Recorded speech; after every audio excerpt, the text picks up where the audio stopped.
Hi friends, greetings from your last minute professor. In this video, let us explore and learn the two search techniques, linear search and binary search, with simple examples. A search technique checks the existence of a particular value among a group of values and returns the index if the search value is found. Linear search searches in the order of the index, starting from the element at the zeroth index, then the element at the first index, second index, etc., up to n minus 1th index until the search element is found. So, linear search can take inputs in any random fashion. The inputs need not be sorted in ascending order or descending order. Suppose the user gives 5 random input values 7, 45, 33, 15, and 27. The order of searching would be in the sequential order of the index until the search element is found. Suppose I'm searching for 25. It would search in this order 7, 45, 33, 15, and then 27. Since all the elements are searched and no matching value is found, the element does not exist. But in binary search, the input must be sorted either in ascending order or in descending order because based on the values, the searching order is determined. Suppose if the values are arranged in ascending order as we see on the screen, the values to the left of any particular value will be smaller and the elements to the right will be larger. For example, consider 27.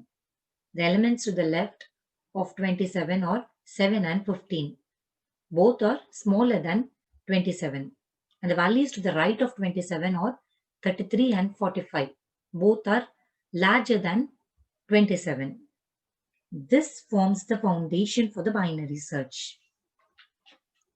For easy understanding, I have selected 6 cartoon characters arranged in alphabetical order: Blossom, Bubbles, Buttercup, Dexter, Jerry, and Tom. Our task is to search the existence of Tom among the 6 characters. First, let us see how linear search works. Linear search searches for Tom in the order of index. The value at index 0 is not Tom, index 1 is not Tom, index 2 is not Tom, index 3 is not Tom, index 4 is not Tom, index 5 has Tom. So it will return the index. We have actually made 6 checks in this method. Let us search for Tom using binary search. Binary search first checks the value at the middle index.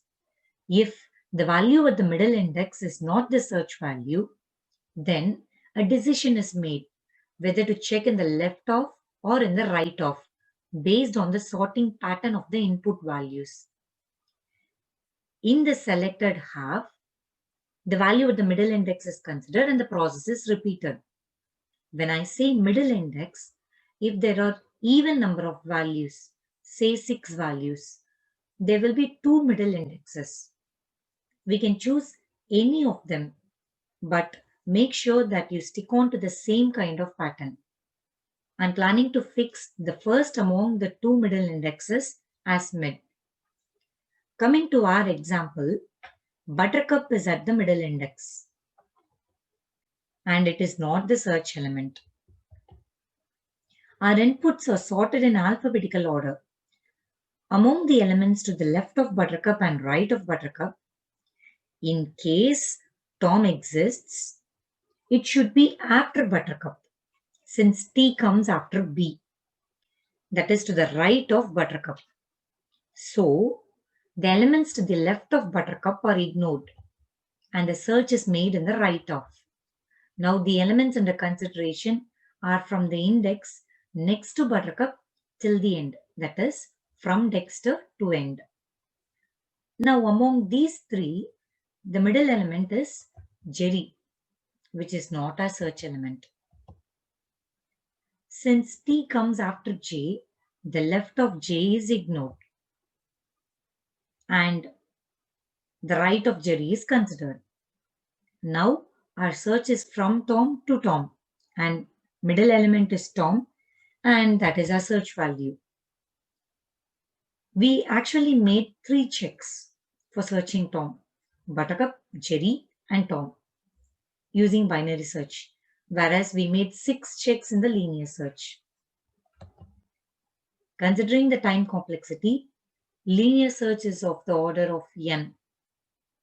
If the element is not found, in that worst case, all the n elements would be searched.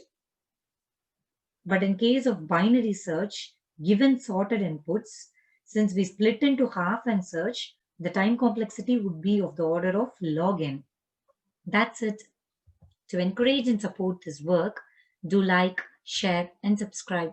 Thank you for watching.